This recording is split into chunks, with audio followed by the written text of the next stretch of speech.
Going down this road, and where's the audio? The minesweepers were in front of me, and I was right behind them.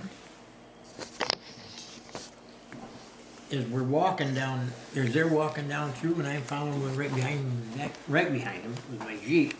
I looked to the right, and I saw this farmhouse there, and lo and behold, here's German soldiers running by the windows inside, and I could see right in out to see them. That's scary. So I said, I they were hollered. German soldiers. Did you recognize the uniform? Oh yeah, they're very definite. I said, hey, we got some Jerry's in the farm. Everybody hit the road, that ditch right. I got out of my Jeep, left it right there, and went in the ditch. And finally, I said, okay, let's go and get them. So we charged the building, got inside, and went down cellar. And these guys were coming out of the cellar, some of them. They didn't want to fight, they wanted to surrender. They were tired of it. What year was this? This is in 1940... Well, it was probably 44. Yeah, it had to be in 44, or, yeah. And anyway, we went in there and cleared the house out, and these guys were coming up from down cellar, and they were sitting there wanting to give up so bad. We got them up, started them out, and I said, wait a minute. I said, is there anybody still down cellar? One man, radio man. So the problem was there were no cellar steps. It was a ladder, like an extension ladder, was leaning against the opening in the floor. So I went down, and the guy had been wounded and he couldn't walk. So I picked him up, I put him over my shoulder, and I was no big guy either. 154 pounds. Oh, you were thin. 5'11". Wow. And I picked him up over my shoulder, and I carried him upstairs. As soon as I got near the top, they took him off my shoulder so they could get a hold of him. Put him out in the Jeep and sent him back to the hospital. And then after that, we went down the road, and that's when we came across the Germans out in the field. Oh. But, were you in France or Germany, or where were you? No, we were in Italy. Italy. Or no, I'm sorry, we were in Belgium. Oh. Yeah, around 12 points. But that was kind of scary. Yeah. I guess that's it. That's it. I want to hear the story again about you should get a video or a tape recorder, because I like that story about how you landed in the tree in your parachute. That's interesting. Okay. Well, you're right. All right. Yeah. Now, we boarded the plane in Italy, and after we got up there, we flew around for a couple hours. At 4:23 in the morning, we got a notice that we were getting ready to jump. And I said, that's the time we jumped, as a matter of fact. You remember it? Oh yeah, 4:23. So when I was coming down, it was a beautiful moonlit night, the full moon and everything, but there was a problem. There was a ground fog, and I couldn't see where I was, and I could hear water. And I got a pile of equipment on me, probably pretty close to 80 pounds, and I said, that jerk of a pilot dumped me in the Mediterranean, and I can't swim.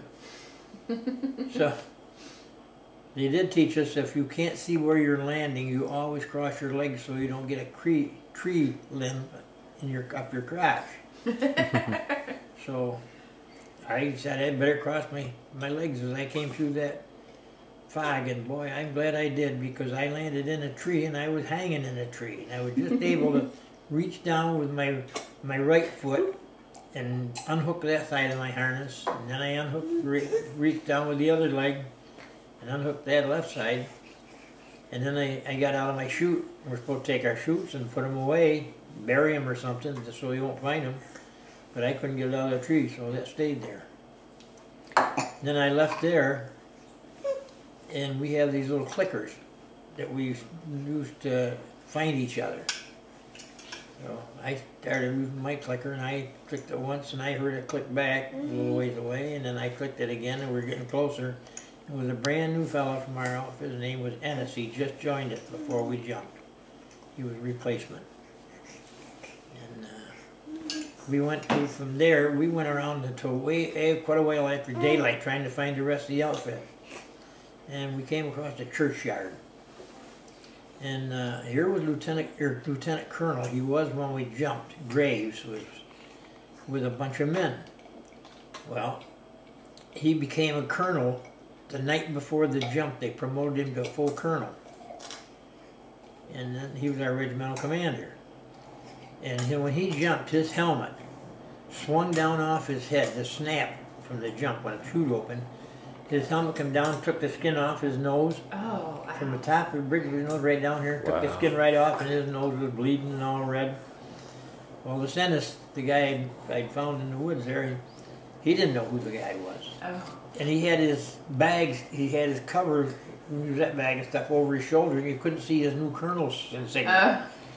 So Ennis looked at him and said, he said, hey, Eagle Beak, who the hell hit you in the nose? Boy, I grabbed him by the arm and I took him out of there so fast he didn't know what happened because that was our colonel. He didn't even know him. So we went down the road in front of this church. We started down the road a little ways, and all of a sudden we hear a motorcycle coming. Well, we hit the ditch. It's the lucky thing we did because there were two Germans on the motorcycle. A motorcycle and a sidecar.